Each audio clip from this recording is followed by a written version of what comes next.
All right. Today is October 10th, 2018. I wanted to make kind of a little video about my health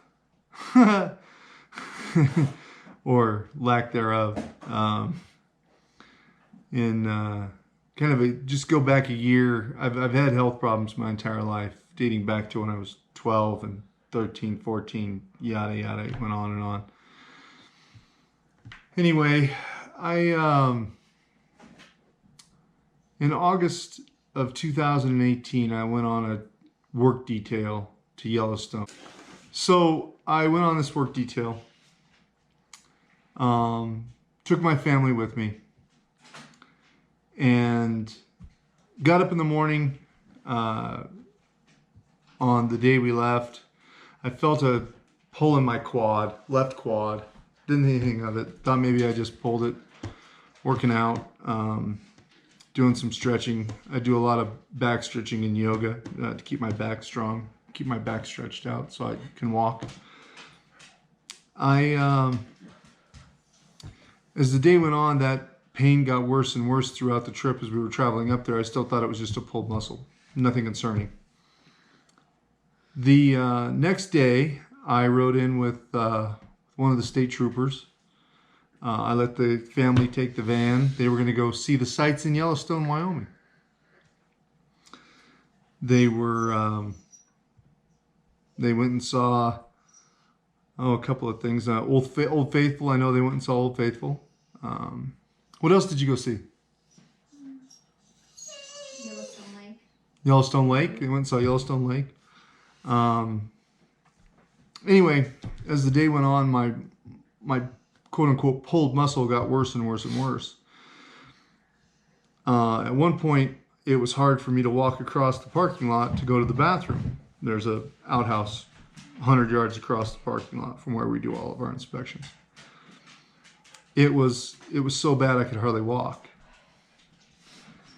I got back to the hotel that night, called my wife into the bathroom and said, "Hey, you need to see this." And she said, "Will you shut up? I'm hungry." And I said, "Not really." She came into the bathroom and I dropped my pants, and there was my leg. My left leg was twice the size of my right leg. And she said, "Well, we got to get you to a doctor." So they went down to the front desk and said, "Hey, is there a doctor in West Yellowstone, Montana?" There is no doctor in West Yellowstone, Montana. So they said, "Well, the nearest place you can go is the clinic in Big Sky. They'll be able to help you. It's a 24-hour clinic, hospital, the whole works." So we're like, okay, off to Big Sky, Montana we go. Get up to Big Sky, Montana. Got into the ER, let them see my leg. They started drawing on it right away to make sure that it wasn't going to go outside the infected area. Of course, within hours it was outside that area, but they hooked me up to an O2 sensor. A little thing they put on your finger tells you what your O2 is, and O2 saturation is. And my O2 saturation was 77. Now that'd be common for someone who was 90 years old and smoked 3 packs a day of cigarettes. But I don't smoke, and I thought I was in relatively good health. She kept telling me, "You need to take deep breaths. I know you're in a lot of pain. You need to take deep breaths, take some deep breaths." And I kept trying to take deep breaths, but nothing was happening. It was never going above 83. So they're like, "Okay, well, we're going to have to do some other stuff with you and do a CAT scan and whatnot." Did a CAT scan. They found out I had pneumonia in my right lung. So now I've got pneumonia, and I have what they consider to be MRSA in my left leg. So I was swelled up like a gigantic balloon. And of course, now I'm admitted to the hospital in Big Sky, Montana, where I was the only patient in the entire hospital. Thank you very much. One of the only patients. There was some other people, drunks and stuff that came into the ER, but that doesn't really matter.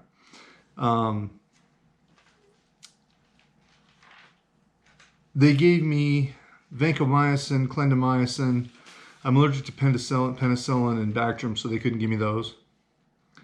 But they gave me a bunch of vancomycin, they gave me a bunch of clindamycin, and slowly my platelets started to fall.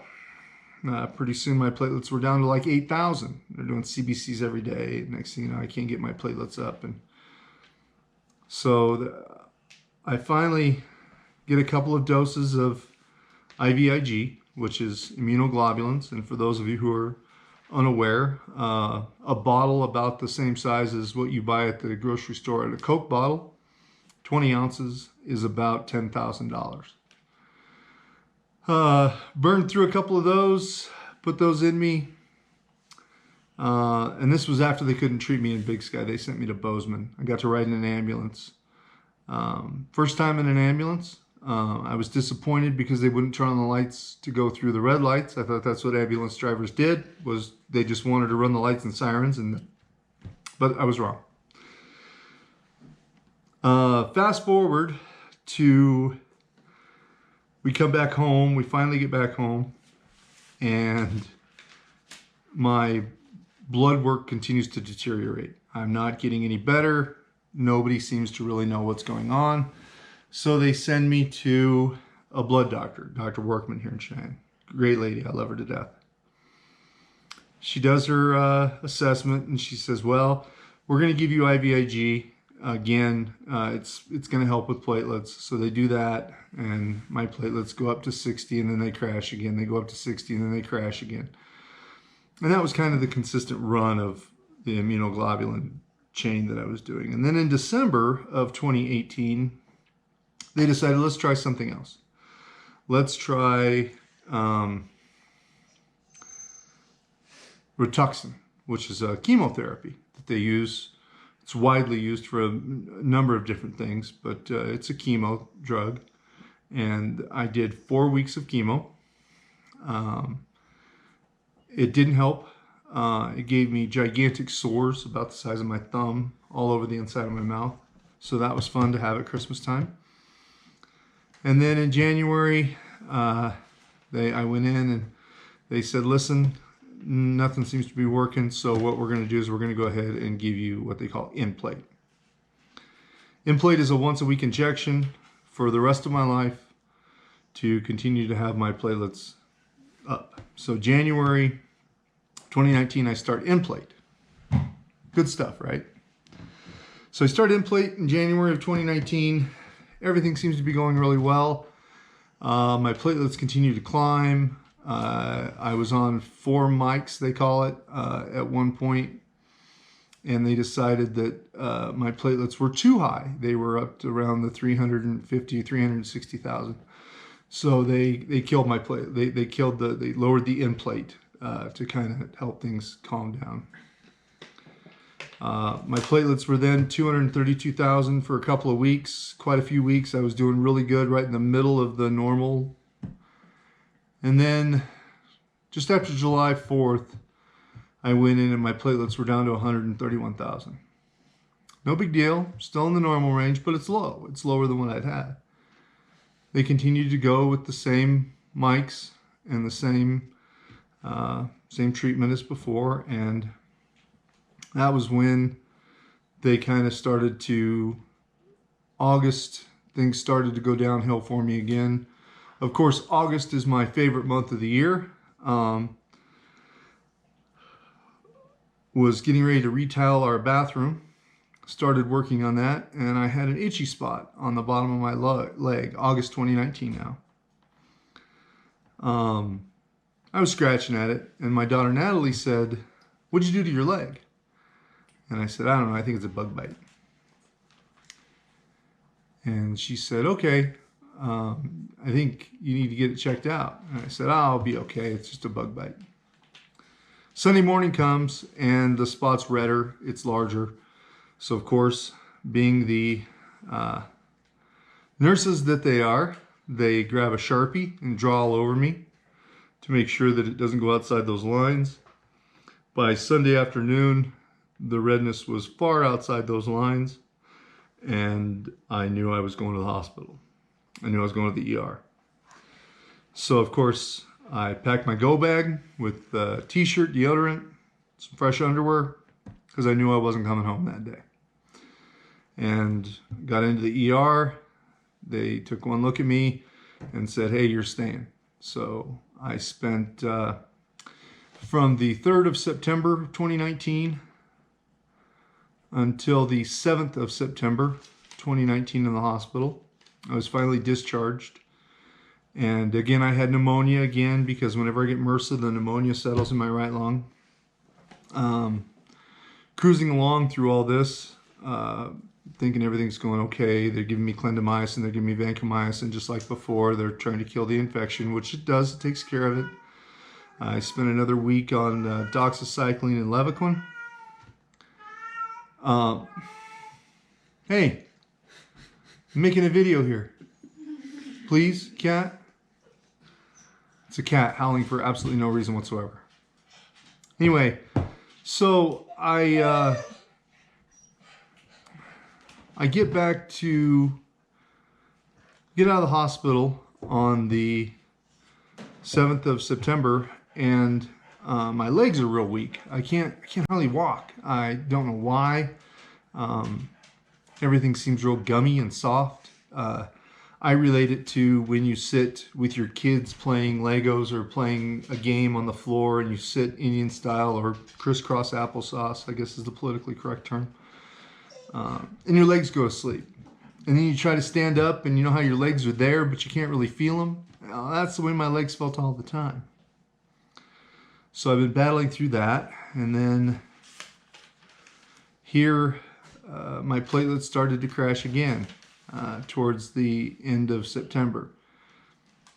At one point they were 31,000. And then, of course, with my legs not working, I take a dive coming out of my bathroom after trying to make myself smell better. I was putting on cologne, believe it or not. Put on cologne and stepped out of the bathroom, and down I went into a big heap. I got a bruise. There's one bruise right there. I don't know if you can see it. And then I got several other bruises. I'm not gonna grotesque you with those, but these bruises all over my body, and they said, well, we're gonna do blood work on you. I did blood work, and my platelets came back less than 3,000. They did another workup of that same blood. Turns out my platelets were less than 1,000. So Dr. Workman came out and said, you're going to the hospital. This was Friday last week, and I stayed in the hospital Friday night, Saturday night, Sunday night, and Monday night. Got home Tuesday. During this hospital stay, they did some CAT scans. These CAT scans were different than anything I'd ever had before. They were full body CAT scans from my head to my full pelvis, from my neck all the way down to my waist. And they came in and said, well, you've got some lymph nodes that don't look right. Something's wrong with your lymph nodes. So we want to do some biopsies. We want to do a bone marrow test. Bone marrow test, to me, is the worst word that I can hear in the English language. It is, I've had 5 of them before. This was my 6th one. They all returned inconclusive, of course, but they were always so ridiculously painful because they drill into your hip and you can't get the bone numb, so they just drill into your hip, and then of course they take a piece of the bone and they take the bone marrow out so they can test it. This time they did a CAT scan guided bone marrow, which was far less painful. I would relate it to the same as getting a regular injection in my back for my discs. Not that big of a deal. They gave me fentanyl. Never had fentanyl before. That was quite the ride. Few micrograms is all it was, but it was still fentanyl, and it was pretty cool. Dozed off a couple of times during that, and then they took the biopsy and they turned me over, wheeled me back up to my room, and before too long, they said, come on down, we're going to take a lymph node out of you. So they wheeled me down, and they said, we're going to put you to sleep. And they put me to sleep and took a lymph node. So now, fast forward to today. Today is October 10th, and tomorrow I'll find out the results of those biopsies. Wish me good luck. Wish me good thoughts, prayers, whatever is in your heart. But this next part's going to be kind of scary. I won't beat around the bush. It's scary. It's one of those things I don't wish on anybody, that they'd have to go through or wait on a test to be returned. It's you know, you start thinking about different things, and you know, how you, I think I'm a good person. You know, I'm a good person. I don't say the F word a whole lot anymore. I tried to get it out of my vocabulary. Although lately, with the falls and everything else, I've probably been saying it more than I have in a while. But I'm hoping that you know, we'll get some good news and some answers, if nothing else. I think that's the thing that bothers me the most, is up to this point, we've never had any answers. So anyway, I'll post another video, another update, and kind of let you know exactly what's going on. But for the time being, tomorrow morning, we'll find out what's going on. We'll kind of go from there. So, what do you say here? Peace out. Love you. See you later. Till tomorrow. All right, guys. We'll see you later.